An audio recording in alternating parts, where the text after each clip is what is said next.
Hoje a gente vai mergulhar na história de Carlo Acutis, que está prestes a se tornar o primeiro santo milênio da história. É isso mesmo, um santo da nossa era, da era digital. Sabe, quando a gente pensa em um santo, a imagem que normalmente vem à cabeça é essa aqui, né? Uma figura solene de um tempo muito, muito distante. Mas a história do Carlos Acutis quebra completamente esse molde. No lugar de túnicas, ele usava jeans e tênis. Ele mostra pra gente que a santidade não é algo que ficou lá atrás, presa nos livros de história, mas algo que pode acontecer aqui e agora. Então a grande questão é como um adolescente comum que gostava de computador, de videogame, se tornou o primeiro santo millennial. É essa história que a gente vai desvendar agora. Para entender o Carlo, a gente precisa olhar para essa dualidade na vida dele. Por fora, ele era um adolescente como qualquer outro, mas por dentro, ele vivia uma fé que era realmente extraordinária. Essa linha do tempo aqui resume uma vida curta, mas de um impacto assim gigantesco. Ele nasceu em 1991 e, com apenas 7 anos depois da primeira comunhão, ele definiu um propósito de vida de uma clareza incrível. A morte dele super cedo, aos 15 anos, não foi o fim. Foi, na verdade, o começo da jornada que vai levar à sua canonização em 2025. E o mais surpreendente é que a fé tão profunda do Carlo não veio do ambiente familiar.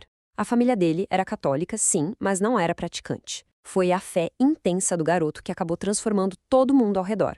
A mãe dele, por exemplo, começou a estudar teologia só para conseguir responder as perguntas dele. E o funcionário da família, Rajesh, que era hindu, acabou se convertendo, inspirado pelo exemplo do jovem Carlo.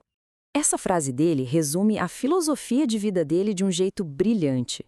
Para ele, a felicidade não vinha de uma busca focada em si mesmo, mas de direcionar o olhar para algo maior.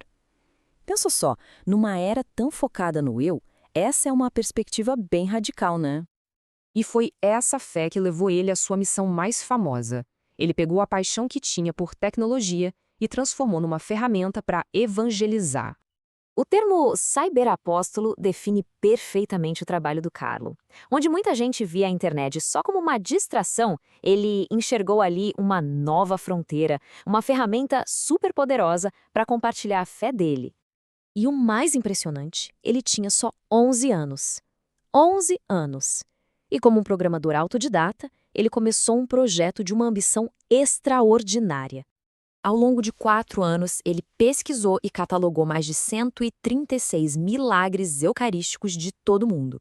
E para quem não sabe, esses são eventos extraordinários que a igreja reconhece, ligados à Eucaristia. Isso não era um passatempo, sabe? Era uma missão que ele levava com uma dedicação impressionante. E qual foi o resultado? O trabalho digital dele foi muito além da internet. O material do site virou uma exposição itinerante que viajou o mundo, chegando a mais de 10 mil paróquias só nos Estados Unidos. É muita coisa. Agora, a gente entra no capítulo final e mais comovente da vida dele. O jeito como ele encarou o sofrimento e a morte. Não como um fim, mas como uma transição. Essa é, talvez, a frase mais famosa dele, e dá um nome para essa sessão. A Eucaristia é a minha autoestrada para o céu.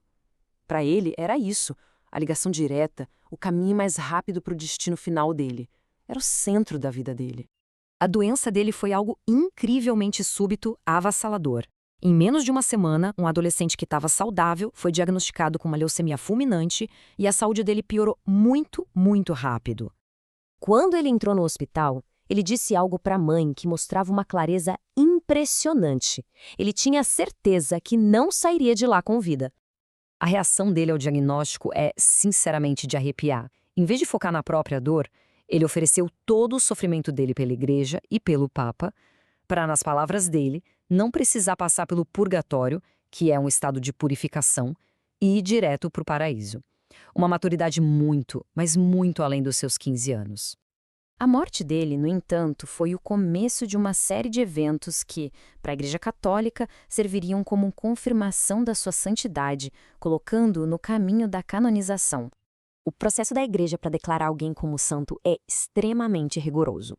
Primeiro, precisa existir uma reputação de santidade, que o Carlos já tinha em vida.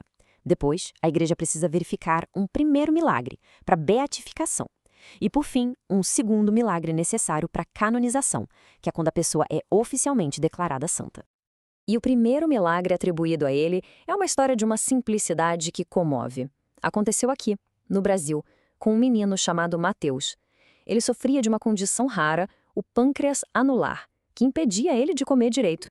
A família, que era devota de Carlo, levou o menino para tocar numa relíquia dele. Com aquela fé pura de criança, Mateus fez um pedido bem simples e direto: quero parar de vomitar. E o resultado foi imediato. A partir daquele momento, o Mateus estava curado. Exames médicos depois confirmaram que o pâncreas dele estava perfeitamente normal. Foi essa cura, cientificamente inexplicável, que abriu o caminho para a beatificação do Carlo. E a fama de santidade dele cresceu de forma exponencial. Prova disso, só na primeira metade de 2024, mais de 620 mil peregrinos já tinham visitado o túmulo dele em Assis. Então, qual é o legado do Carlo Acutis? É um legado duradouro, profundamente original, que fez dele o padroeiro não oficial da internet. E esta é talvez a mensagem mais poderosa e universal dele. É um chamado à autenticidade, um convite para não se conformar em ser só uma cópia. Ele, com certeza, viveu como um original. E assim, a história de Carlo Acutis nos deixa com essa pergunta para refletir: qual será a contribuição original de cada um de nós?